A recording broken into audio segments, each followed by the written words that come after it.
In a peaceful pasture, an old pheasant rested in the shade beneath a mighty oak tree. Nearby, a large bull chewed grass contentedly.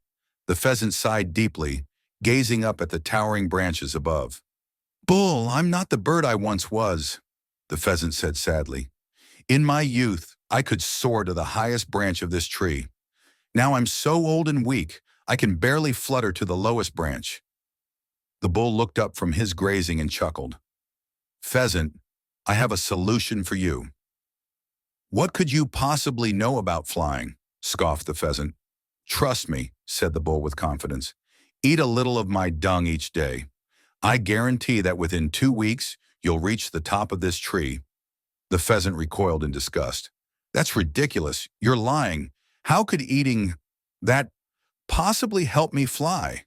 But the bull insisted. "I'm telling you the truth. Just a small amount each day. What do you have to lose?"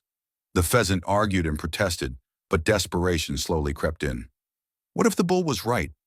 What if this was his only chance to soar high again? Against his better judgment, the pheasant began the disgusting regimen.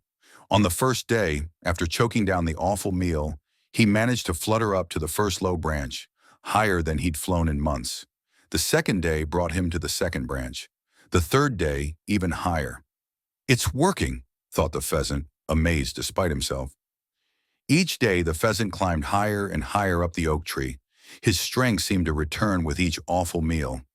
After exactly 2 weeks, the pheasant found himself perched proudly at the very top of the oak tree, just as the bull had promised. "I did it!" he crowed triumphantly. "I'm at the top again." But his celebration was short-lived. An old farmer walking through his fields spotted the fat, healthy-looking pheasant sitting exposed at the treetop. The farmer raised his rifle, took careful aim, and fired. The pheasant fell to the ground, dead. The morale. Bullshit may get you to the top, but it rarely keeps you there. Quick fixes and false promises often lead to dangerous exposure when reality comes calling.